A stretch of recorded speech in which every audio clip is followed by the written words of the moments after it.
मित्रों, आज के इस बातचीत में मुख्य विषय है जो ग्रामीण क्षेत्र के अंदर अपना जो पंचायती राज सिस्टम है, उस पंचायती राज सिस्टम के बारे में कुछ जो भ्रांतियां हैं या कई तरह के विषय चले पिछले दिनों में, तो केवल उसको स्पष्ट करने के लिए और आपके सामने विषय में रख रहा हूं। आपको कोई बात उसमें लगती है तो जरूर बाद में पूछ लें। पहली बात तो है कि जो पंचायती राज सिस्टम है ये 3 टियर सिस्टम है और 3 टियर सिस्टम में जिला परिषदें, पंचायत समितियां और ग्राम पंचायतें। कहीं एक मैसेज ये जाता है कि पंचायती राज में केवल पंचायतें ही आती हैं और पंचायतों में भी केवल सरपंच राज जो होता है वही होता है। तो पहली बात तो ये 3 टियर है। दूसरा, ये सरपंच राज के बजाय पंचायती राज, इस पर चलने का एक सिस्टम, क्योंकि हम इनको अधिक से अधिक ताकतें नीचे ग्राउंड लेवल पर दें, उसके लिए पिछले कुछ सालों से लगातार प्रयत्न कर रहे हैं। जैसा इंटर डिस्ट्रिक्ट काउंसिल के माध्यम से, जिला परिषद के सीओज के माध्यम से, सीओज की नियुक्ति भी हमने आकर की थी। पहले कोई सीओज की नियुक्ति नहीं होती थी, अब सीओज को भी लगाया गया है और जिला परिषदों को उनको अलग से इंजीनियरिंग डिपार्टमेंट भी उनके लिए खड़ा किया जा रहा है, उनकी कैपेसिटी बिल्डिंग भी कराई जा रही है। सबसे पहले तो इसमें हमने पिछले दिनों में सीओज और जिला परिषद के चेयरमैन, इनकी बुला करके दिन भर एक मीटिंग की थी और उसमें कुछ बातें और हमने आगे बढ़ाई है। और उसमें जो चीज दोनों बार सरपंचों के साथ और जिला परिषद के साथ जो लागू होती हैं, कुछ तो वो बता रहा हूं मैं और कुछ जो है अलग अलग से भी इनका उल्लेख करूंगा। जैसे एक तो जब से चुनाव हुआ लगभग 1 क्वार्टर का समय शेष था, क्योंकि नवंबर में शायद चुनाव हुए थे, दिसंबर आते आते इनका ओथ हुई थी, तो जनवरी से लेकर और मार्च तक ही काम के समय बचते थे। फिर भी हमने जो एसएफसी का लास्ट क्वार्टर का पैसा है, उससे भी ज्यादा पैसा, कुल 1100 करोड़ रुपया इनको एलोकेट किया था तीनों को, जिसमें जिला परिषदों का 110 करोड़ रुपया था और पंचायत समिति का 165 करोड़ रुपया और पंचायतों का 850 करोड़ रुपया। तो ऐसा ये 1100 करोड़ रुपए की राशि हमने भेजी थी। इस राशि को एसएनए अकाउंट, उसके अंदर जमा कराया गया था। एसएनए अकाउंट एक ज्वाइंट अकाउंट होता है और उस ज्वाइंट अकाउंट में से ही और ये लोग अपने अपने काम के हिसाब से उसमें से पैसा ये निकाल सकते हैं। जो काम हो जाएंगे या जिनके टेंडर हो जाएंगे उसका पैसा उसमें रिजर्व हो जाता है। और उसमें जिला परिषदों को हमने कई जो उस दिन निर्णय किए हैं, पहला तो हर जिला परिषद का अलग से अपना कार्यालय होगा, 22 के 22। अभी कहीं एडीसी कार्यालय में बैठते थे, कभी डीसी कार्यालय में 2 कमरे होते थे, कहीं कहीं कोई किराया पर लेकर रखते थे, लेकिन हमने हर एक जिला परिषद का अलग से कार्यालय हो। सीओ वहां सरकारी अधिकारी बैठेगा और जिला परिषद चेयरमैन, वाइस चेयरमैन, उनका अपना एक वहां सिस्टम होगा, मीटिंग्स वहां करेंगे, उनका स्टाफ वहां बैठेगा। तो ये सारा एक विषय किया गया है। इंजीनियरिंग विंग की जैसे मैंने बताई, उसका गठन किया जाएगा।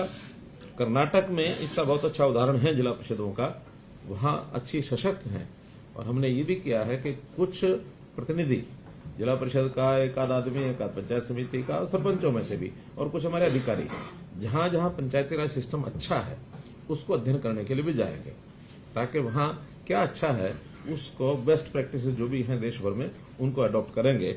ये हमने तय किया है। जिला परिषद को हमने जो कुछ काम उनको जिम्मे लगा दिए हैं, जिसमें जिला परिषद बस्क्यू शेल्टर्स, ई लाइब्रेरीज और शिवधाम योजना के अंतर्गत जो शमशान घाट और कब्रिस्तान के जो 4 काम हमने तय किए हैं वो सब। इसी प्रकार से खेत खलियान योजना के अंतर्गत जो 5 क्रम के रास्ते हैं उनको भी अब जिला परिषद ही पक्का करेंगी।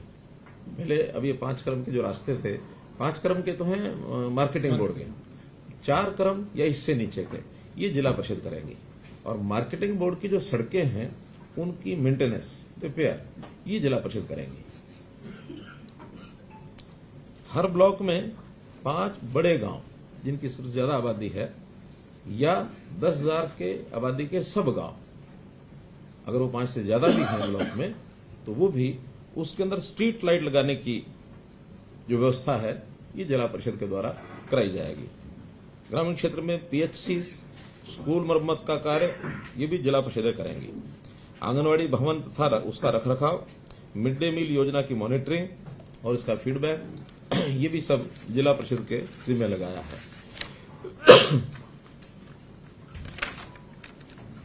स्वच्छता अभियान के अंतर्गत भी जैसे शहरों में म्यूनिसिपैलिटीज कराती हैं, वैसे जिला परिषद घर घर कूड़ा एकत्र करने की प्रक्रिया वो भी उनके माध्यम से शुरू कराई जाएगी। सॉलिड वेस्ट मैनेजमेंट के तहत बायोडिग्रेडेबल, नॉन बायोडिग्रेडेबल कूड़े को जो अलग अलग उसका निष्पादन करना है, सेग्रीगेशन करना है, वो भी उनके द्वारा कराया जाएगा।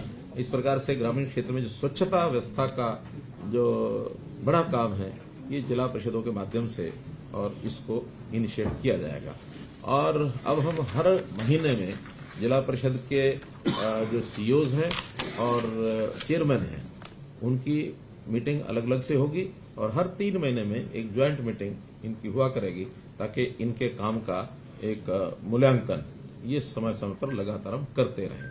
क्योंकि हम चाहते हैं कि जो काम अभी तक यानी प्रदेश सरकारों के डिपार्टमेंट्स के माध्यम से ही इनिशिएट किए जाते थे, लेकिन इकाइयां बहुत हैं, 6220 पंचायतें हैं, 150 के लगभग ब्लॉक्स हैं, 22 हमारी जिला परिषद हैं, तो इतने बड़े इकाइयों के काम को डिसेंट्रलाइज करके जितना ज्यादा कराएंगे उतना सेवाओं का लाभ जनता को अधिक मिलेगा। इसी प्रकार एक हमारी पंचायत समिति को लेकर के भी अलग से बैठक होनी है, उनको भी कुछ काम जो हमने विचाराधीन है, लेकिन फाइनल करेंगे तो आपको बताएंगे। अभी तो सरपंच, क्योंकि सरपंचों का जब चुनाव हुआ उस समय भी कुछ बातें हमने घोषित की थी। एक विचार ऐसा इस बार बना था कि ये सारे काम जनता के जो लिए काम किए जाते हैं उनको अधिक से अधिक पारदर्शी बनाना और जो काम ठीक न करे उसको जवाबदेह बनाना, इसका भी हमने एक अभियान लिया है। जितना पैसा हम भेजेंगे, अब चूंकि टेक्नोलॉजी का जमाना आ गया है, तो टेक्नोलॉजी से हर चीज को मॉनिटर भी किया जा सकता है। वो समय अब खत्म हो गया कि जब कोई प्रधानमंत्री भी ये कहता था कि 1 रुपया ऊपर से भेजा जाता, नीचे 15 ही पैसे पहुंचते हैं। अब तो टेक्निकली 1 रुपया अगर भेजा जाएगा तो 1 ही रुपया खाते में नीचे जाएगा, बीच में कोई स्कोप नहीं है उसमें से कोई एक भी पैसा निकाल ले। इसलिए उस पारदर्शिता को लाने के लिए ई टेंडरिंग की व्यवस्था हमने शुरू की थी। और ई टेंडरिंग की व्यवस्था में एक लिमिट, जो कि पहले तो तकरीबन बड़ी राशि का काम सरपंच ई टेंडरिंग के बनाई करवाते थे, लेकिन इस बार एक लिमिट लगाई थी हमने पहले तो 2 लाख रुपए की, कि 2 लाख रुपए से नीचे के जो काम है वो लोग कोटेशन के आधार पर करा सकते हैं। 2 लाख या इससे ऊपर के काम सारे ई टेंडरिंग पर होंगे। अब थोड़ा विवाद हुआ कि नहीं 2 लाख रुपया बहुत कम है, इससे तो शायद एक गली भी नहीं बनती है, फिर हमें अलग अलग से छोटे छोटे काम कराने पड़ते हैं। उनकी मांग को ध्यान में रखते हुए, मांग तो बहुत ज्यादा थी, लेकिन हमने सब विचार विमर्श करने के बाद बहुत से सरपंचों से अलग अलग भी बात हुई, जनता के लोगों से भी बात हुई। सो फॉर सो अभी 2 दिन पहले हिसार में किसानों का एक मेला था, कृषि मेला। कृषि मेला में लगभग 10,000 से ऊपर संख्या थी जहां मेरा संबोधन हुआ, और मैंने खुल करके पूछा, मैंने कहा ये ई टेंडरिंग के विषय में हमको जो हमारा स्टैंड है ठीक है कि नहीं है। तो सब ने हाथ खड़े करके और खूब तालियां बजाकर कहा कि ये बहुत अच्छा स्टेप है, इससे भ्रष्टाचार भी रुकेगा, पारदर्शिता भी होगी, काम करने वाले लोगों को, नए लोगों को भरने का भी अवसर मिलेगा, वरना तो वही फिर अपने अपने लोग और घूम घाम के उन्हीं को काम मिलता वही करते हैं, दूसरे नए आदमी को आने का अवसर मिलता नहीं है। तो ई टेंडरिंग के कई फायदे हमारे हैं। तो उसमें से मैं ये तो नहीं कह सकता कि हर एक सरपंच मान गया होगा, लेकिन अधिकांश सरपंचों ने हमारी बात मान करके और काम कराने शुरू कर दिए हैं। हमने इसमें थोड़ा उनकी डिमांड को ध्यान में रखते हुए अभी निर्णय लिया है कि ये 2 लाख की बजाय इस लिमिट को हम 5 लाख रुपया कर रहे हैं, और 5 लाख रुपए तक के काम वो कोटेशन के आधार पर करेंगे। 5 लाख से ऊपर के काम सभी ई टेंडरिंग से होंगे। हाँ, 5 लाख तक के काम जो हमारी बातचीत तो सारे प्रतिनिधिमंडल से हुई है, उन्होंने उसको स्वीकार किया कि जो भी कोटेशन का काम होगा, लिमिट चाहे कुछ भी होगी, लेकिन उसका ऑडिट ये जरूर होगा। और ऑडिट का सिस्टम भी अब जिसको कहना चाहिए कि ऑनलाइन प्रणाली से ही होगा। ऑनलाइन प्रणाली से ही उसके जो एस्टीमेट हैं वो तैयार किए जाएंगे, ऑनलाइन उसकी एमबी भरनी होगी, बिल भी अपलोड होंगे, भुगतान जो है वो भी एक कॉमन पोर्टल से होगा। विषय आएगा रेट का। रेट्स 2 प्रकार के ये प्रचलित हैं। एक है HSR rates, Haryana scheduled rates, दूसरे हैं डीसी रेट्स।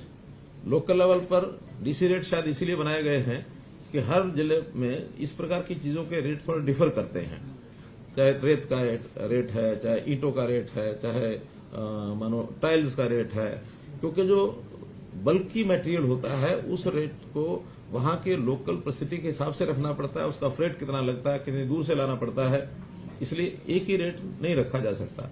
जहां ईंटें बनती हैं वहां थोड़ी सस्ती मिलेंगी, जहां ईंटें बनती ही नहीं है, दूर से आती हैं, तो स्वाभाविक है ईंट के रेट से एक बहुत बड़ा प्रतिशत उसका फ्रेट में जाएगा।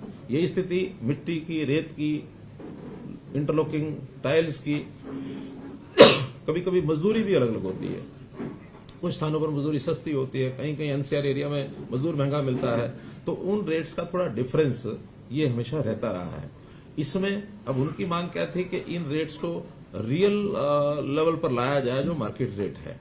हमने निर्णय करके उनको बता दिया है कि कुछ आइटम्स, खास करके जैसे इंटरलॉकिंग आइटम्स हैं या ईंटें हैं, जो एक स्टैंडर्ड कुछ तय किया जा सकता है उसका, इसका रेट कॉन्ट्रैक्ट करेंगे हर जिले का। ब्लॉक का है, जिले का सर? जिले का है सर। वैसे ब्लॉक लेवल पे अगर कोई वेरिएशन आती है तो कैप्चर करते हैं, बट ये डीसी रेट जो ब्लॉक लेवल पे करते हैं, इंटरलॉकिंग का जो रेट कॉन्ट्रैक्ट करेंगे वो डिस्ट्रिक्ट लेवल पर ही रेट कॉन्ट्रैक्ट होगा। उस रेट से सस्ता कोई लेना चाहे लेके लगा सकता है। क्वालिटी जो तय होगी, उसका पैरामीटर तय होगा, वही ली जाएगी। लेकिन अगर कोई व्यक्ति किसी व्यक्ति से कुछ नेगोशिएशन करके सस्ता भी लेना चाहता तो ले सकता है, लेकिन मैक्सिमम रेट वही होगा जो रेट कॉन्ट्रैक्ट होगा। रेट कॉन्ट्रैक्ट में जो पार्टीज टेंडर करेंगी, जो उसमें पार्टिसिपेट करेंगी और रेट मैचिंग जो करेंगी L1 को, उनको सबको सप्लाई करने का अवसर दिया जाएगा। किसी से भी मटेरियल जो है वो लिया जा सकता है। फिर इसकी जो गुणवत्ता की जांच करने के लिए सोशल ऑडिट सिस्टम, इसको हम स्थापित कर रहे हैं। अगले 6 महीने के अंदर इसका विधिवत एक सिस्टम बन जाएगा। वहीं गांव के प्रमुख लोगों की टीम बनेगी, वही उसका ऑडिट करेंगी, जिसके अंदर कुछ रिटायर्ड लोग होंगे, कुछ पूर्व जनप्रतिनिधि होंगे, जो एक सहमति के आधार पर ग्राम सभा को भी बताया जाएगा। उसमें भी अगर कोई गलत आदमी आया तो उसको बाहर करके ग्राम सभा की जो बैठक है उसके अंदर उसको सैंक्शन कराएंगे। ये आपकी यहाँ की सोशल ऑडिट टीम है। तो ऐसे सोशल ऑडिट के माध्यम से भी जांच की जाएगी। और एक हमने क्वालिटी एश्योरेंस अथॉरिटी ये बनाने का भी शुरू कर दिया है, बहुत जल्दी नोटिफाई हो जाएगी। छोटे बड़े प्रदेश में जो भी काम है, सबकी क्वालिटी को एक प्रकार से उसको सुनिश्चित करने के लिए ये जो क्वालिटी असेसमेंट अथॉरिटी होगी, ये अपना मैकेनिज्म खड़ा करेंगे। कहीं भी चलते हुए काम में भी वो चेक करेंगे। चलते हुए काम के बाद, यानी पूरा होने के बाद भी शिकायत मिलती है तो ये क्वालिटी एश्योरेंस अथॉरिटी उसकी जांच करेगी। नहीं, ये तो सबके लिए, पूरे प्रदेश में क्वालिटी एश्योरेंस अथॉरिटी हर सिविल वर्क के लिए, वो पंचायती पर भी लागू होगा, बाकी भी लागू होगा। और ये जो 5 लाख रुपए की राशि की लिमिट बनाई है नेगोशिएशन की, इसमें चाहे वो 5 लाख या 5 लाख से कम के काम हो, क्योंकि जरूरी नहीं कि हर काम 5 लाख का होगा, 2 लाख के भी होंगे, 3 के भी हो, 1 का भी होगा। तो ऐसे कोटेशन के आधारित कुल जो काम है उसकी मैक्सिमम लिमिट तो 25 लाख है बड़ी पंचायतों के लिए, लेकिन जो छोटी पंचायतें हैं उसका 1/3 से ज्यादा ये उसमें से नहीं करा पाएंगे। मानो कुल मिलाकर के है ही 50 लाख रुपया किसी पंचायत के पास, तो 17 लाख रुपए के काम वो उसमें से कोटेशन पर करा पाएंगे, बाकी काम ई टेंडरिंग से ही कराएंगे। तो ऐसे इसमें कोई और नया कुछ सुझाव आएगा। मानो बहुत छोटी पंचायतें भी कहीं कहीं हैं, है ही 5-7 लाख रुपया साल का जाता। मानो 1000 की आबादी होगी तो उसमें 1000 की आबादी में 2000 के हिसाब से कितना हुआ, 20 लाख। हाँ, तो 1000 की आबादी में 20 ही लाख रुपया जाएगा। तो उनके काम भी उतने छोटे छोटे उतने ही होंगे। अगर वहां बड़े काम का स्कोप नहीं होगा तो छोटे काम का दोबारा से भी सोच सकते हैं। लेकिन अभी पहले चरण में हमने ये सोचा कि कोटेशन के काम जो हैं वो मैक्सिमम तो 25 लाख, लेकिन 1/3 से ज्यादा नहीं सालाना। मतलब 75 लाख है तो 25 बन गया, अगर 20 है तो फिर वो 7 सादा। अगर 75 लाख से ऊपर भी किसी गांव का अलॉटमेंट है तो 25 लाख का काम करा सकता है।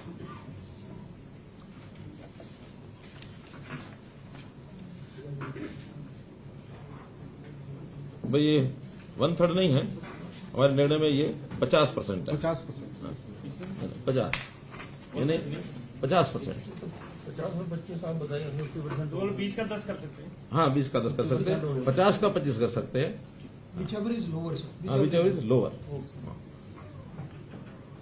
whichever lower यानी अगर मान लो 1/3 के हिसाब से 30 होता तो 10 कर सकते हैं, लेकिन 50 होता तो 15 कर सकते हैं। थोड़ा लिमिट बढ़ जाती है इससे। 50% हो जाएगा। 50%। काम दोनों प्रकार के हैं, कुछ ई टेंडरिंग से होंगे, कुछ कोटेशन से होंगे। ई टेंडरिंग के जो काम होंगे उसकी क्वालिटी, उसका बाकी सब कोई भी शिकायत आएगी, उसकी क्वांटिटी क्वालिटी में किसी प्रकार की, उसकी जिम्मेवारी अधिकारी की होगी, जो हमारा इंजीनियरिंग डिपार्टमेंट है, जो उसकी गुणवत्ता को यानी तकनीकी रूप से जो जिम्मेवार है, जो साइन करेगा, जो उसको फाइनल करेगा, वो उसकी होगी। लेकिन जो कोटेशन के ऊपर किए जाने वाले काम है, इसकी जिम्मेवारी सरपंच की होगी, क्योंकि कोटेशन का काम सब उसी के ऊपर आधारित है। उसने किससे काम कराना है, कैसा काम हुआ, कैसा उसने मटेरियल लगाया, क्या किया, तो वो जिम्मेवारी सरपंच की होगी। इसलिए अब सोचना सरपंच ने और पंचायत ने है कि हम अपने इस काम को कोटेशन के आधार पर भी कराएं या ई टेंडरिंग में ही जाएं, जैसा उनको ठीक लगेगा। यानी जो मिनिमम 25 लाख वाला काम 25 लाख से नीचे या 50% वाला, उसमें भी अगर उनको लगता है कि हमें काम सेफली होने में दिक्कत नहीं आ रही तो करें। अगर उनको लगता है कि नहीं इसमें तो हमें नहीं कठिनाई आ रही है तो फिर ई टेंडर में चले जाएं, छोटे काम भी चले जाएं। तो 25 लाख तक भी टेंडरिंग में जा सकते हैं। जा सकते हैं, उससे नीचे वाले तो जा ही सकते हैं, उससे ऊपर नहीं जा सकते। 5 से नीचे वाला, 5 से ऊपर तो ई टेंडरिंग नहीं है। 5 लाख से ऊपर के तो ई टेंडरिंग है ही है। एक विषय था कि इनको जो मानदेय हम देते हैं, उस मानदेय को बढ़ाया जाए, तो हमने उसको भी अप्रैल से जो मानदेय उनको मिलेगा अब आगे 3,000 रुपए से बढ़ाकर सरपंच के लिए 5,000 रुपया किया है, और जो पंच है उसका मानदेय 1,000 से बढ़ा के 1,600 रुपया किया है, और इसको डीए रेट से जोड़ दिया है। यानी जो बेसिक 3,000 और 1,000 है, इसके ऊपर डीए, जैसे आज की डेट में वैसे तो डीए 40-42% ही है, 42%। हाँ, तो 42% के हिसाब से तो ये बनता 4,200 रुपया, लेकिन अभी हमने उसको 5,000 कर दिया है। इसी प्रकार से 1,000 का भी वो 1,400 बनता, उसको 1,600 कर दिया। तो ये डीए बढ़ते बढ़ते 60% से जब ऊपर हो जाएगा, तब उनका उस डीए के हिसाब से जो उचित होगा वो फिर 5,000 से भी ऊपर वो जा सकते हैं सरपंच, और ये 1,600 रुपए से भी ऊपर जा सकते हैं। As per calculation of DA ये इनके रेट हर 6 महीने के हिसाब से वो बढ़ते जाएंगे। कार्यकाल कभी किसी का कितना ही हो, लेकिन अभी जो बेसिक 2016 के रेट से ये बढ़ेगा, 2026 में इसको फिर रिवाइज किया जाएगा। 10 साल बाद जैसे कर्मचारियों का होता है, हर 10 साल के बाद रिवाइज होता है, डीए चलता रहता है, बाद में 10 साल बाद डीए को मर्ज कर देते हैं, और फिर बेस रेट 10 साल का दोबारा से शुरू होता है। तो हमने प्राय और भी जहां जहां इस प्रकार के विषय हैं, बजाय हर दिन कोई डिमांड रखे, तो एक बार तय किया, फिर उसके बाद 10 साल तक डीए रेट्स। हमने तो इवन जो हमारे विधायकों की जो पेंशन है उसको भी डीए रेट्स का जोड़ दिया है। ऐसे ही मिनिमम वेजेस एक्ट के अंतर्गत जो मिनिमम वेजेस तय होते हैं उसको भी डीए के साथ नहीं बल्कि उसको सीपीआई सर डीए भी सीपीआई के ऊपर लगभग वैसे ही होता है वो, हाँ। लेकिन वो टर्म अलग अलग है, इसलिए इसी प्रकार ग्राम सचिव की जो एसीआर लिखी जाएगी, उस एसीआर पर भी सरपंच को अपनी टिप्पणी देने का अधिकार होगा कि उस ग्राम सचिव का व्यवहार कैसा है, उसके लिए एक रिमार्क्स के लिए, और वो रिमार्क्स देख करके ही उसकी एसीआर जो अधिकारी है उसको हिसाब से लिखेगा। फिर बिजली के जो बिलों के ऊपर 2% का हमने एक पंचायत कर लगाया है, उसको भी पंचायतों को रेगुलर 3 महीने में दिया जाएगा। अभी तक जो पिछला बचा हुआ है वो 1 अप्रैल 23 के बाद सब कैलकुलेशन करा रहे हैं, तुरंत पिछला जो एरियर है वो भी उनको मिलेगा आगे हर 3 महीने में, क्योंकि बिजली के जो बिल होते हैं वो उनसे लेने होते हैं। पंचायत घर का बिल है, कोई ट्यूबवेल का बिल है, कोई स्ट्रीट लाइट का बिल है, जो भी है ये सारे पंचायत से लेने होते हैं, और जो उनके एरिया में जितना भी बिल बनता है एग्रीकल्चर को छोड़कर, उसका 2% उनको देना होता है, उनका दे होता है उनकी तरफ। तो कम ज्यादा होगा वो हर 3 महीने उसके इसके विलेज लेवल है। हाँ विलेज यानी ग्राम पंचायत है, विलेज नहीं, विलेज बल्कि कई बार तो ज्यादा हो सकता अलग इकाई होती है। और इसी प्रकार से जो स्टाम्प ड्यूटी है, संपत्ति पर जो बिक्री है, उसके ऊपर भी 1% पैसा पंचायतों को ये हर महीने उनको जो है क्रेडिट कर दिया जाएगा, जो उस एरिया की जमीन बिकती है। तो गाँव रूरल की, शहर का वो अर्बन लोकल बॉडीज को जाता है। रूरल का 2% होता है, 1% पंचायतों को, आधा % पंचायत समिति को, आधा % जिला परिषद को, 2% पूरा उनको जाएगा। अभी जो इस वर्ष का इस जो एक बार हमने 1100 करोड़ रुपया दिया है, चूंकि हमने कहा था कि 1100 करोड़ रुपए को सब 31 मार्च तक अपना पूरा खर्च कर लें, पूरा उनका अधिकार है, लेकिन बहुत सी पंचायतों ने खर्च नहीं किया है। आज भी उनसे निवेदन यही है कि वो इस पैसे का जितनी प्रस्ताव पारित हो गए हैं या करवा रहे हैं उसके टेंडर्स वो अपलोड कर दें, यानी पब्लिश कर दें। जिस दिन पब्लिश कर देंगे जो भी टेंडर होगा उसका जो एस्टीमेट होगा उतनी राशि उनकी ब्लॉक हो जाएगी। उसमें वैसे तो सामान्यतः अकाउंट में से पैसे तब निकालते हैं जब पेमेंट करनी होती है, लेकिन हम ये भी सुविधा दे रहे हैं कि अभी भी वो टेंडर पब्लिश करेंगे उसी दिन से वो राशि उनकी 31 मार्च से पहले वो उनके लिए हो जाएगी। बाकी जो है वो अगले साल में चली जाएगी। जो कोटेशन वाले होंगे तो हाँ, कोटेशन वो बता रहा हूं अलग। पहले तो ये है ई टेंडरिंग का कोटेशन में भी 25 मार्च तक जितनी कोटेशंस उनका वर्क अलॉट हो गया होगा वो तो पैसा उसमें से रिजर्व हो ही जाएगा। इसके अलावा भी 25 मार्च के बाद भी हम उसके लिए 2 श्रेणियां बना रहे हैं। उन 2 श्रेणियों में एक के लिए 5 लाख रिजर्व रख रहे हैं, दूसरे के लिए 10 लाख, ताकि इस 5 लाख और 10 लाख को भी 25 मार्च से 31 मार्च तक वो यूज कर सकेंगे, और वो नहीं करेंगे तो वो भी फिर आगे चला जाएगा। तो इस प्रकार से श्रेणी बनाई है। जिनकी टोटल राशि सैंक्शन 20 लाख तक है उनके लिए 5 लाख रुपए छोड़ेंगे, और जिनकी राशि 20 लाख से ऊपर है उनके लिए 10 लाख छोड़ेंगे, ताकि इस राशि को 5 दिनों में और भी कुछ छोटा बड़ा काम उनको ध्यान में आता है तो वो उसको करा सकते हैं। बाकी सब काम 1 अप्रैल से नए साल का जितना भी पैसा है वो 1 अप्रैल से फिर उनको इसी प्रकार से उपलब्ध हो जाएगा एसएनए अकाउंट में। और ये अकाउंट हर वर्ष यानी 4 बार में दिया जाएगा उनको, जो एसएनए अकाउंट में क्वार्टर वाइज। जो ये पैसा बचेगा ये नहीं, ये तो खत्म ही हो गया, यानी अगला और मिल जाएगा उनको अप्रैल में। और उनको क्वार्टर में खर्च करना है। पहले क्वार्टर में 30%, दूसरे क्वार्टर में 30%, तीसरे में 20%, चौथे में 20%, 30-30-20-20।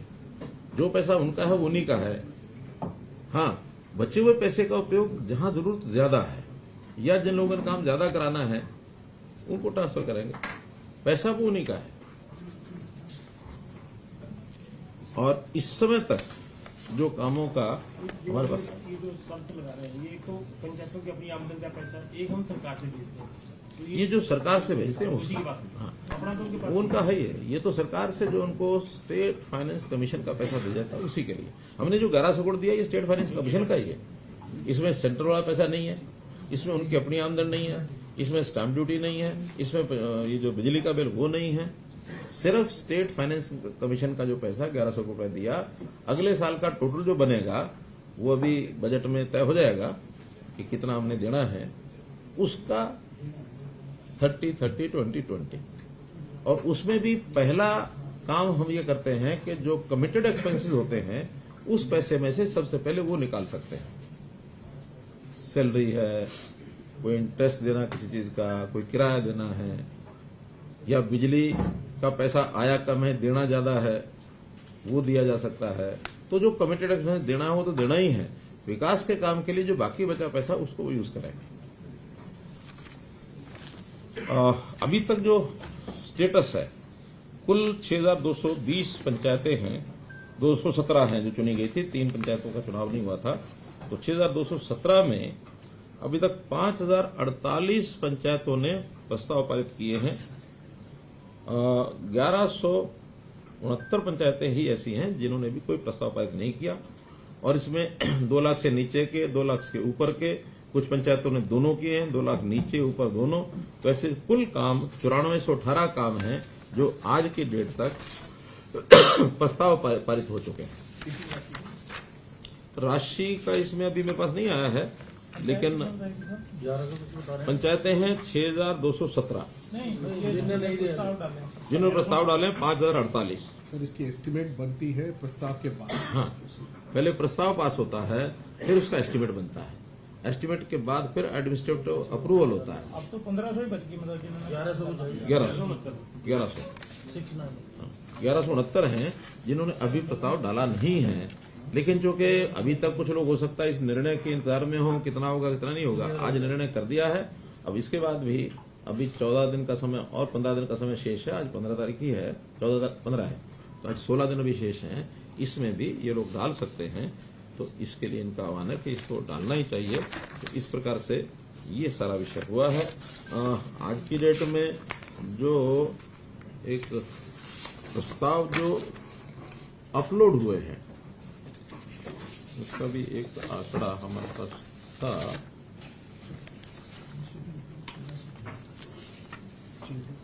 नहीं, 991 प्रस्ताव इसमें से अपलोड हो चुके हैं।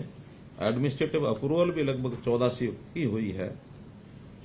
ये अब डले हैं, तो अब 991 डले, इसमें 7 दिन का 15 दिन का अमाउंट के हिसाब से टाइम होता है। तो कोई 7 दिन में क्लियर होगा, कोई 15 दिन में क्लियर होगा। 1044 हो गए जो टेंडर फ्लो। अब 1044 हो गए। मेरे पास 991 का आंकड़ा है, तो अभी लेटेस्ट 1044 है। ये तो हर घंटे में बदलता है। सर 2024 प्रस्ताव अपलोड हो गए हैं। हाँ। Tender flow. टेंडर हाँ, प्रस्ताव तो अपलोड नहीं होते हैं। प्रस्ताव का तो फिर बाद में जाता है जेई को। प्रस्ताव जेई को जाता है, जेई उसका एस्टिमेट बनाता है।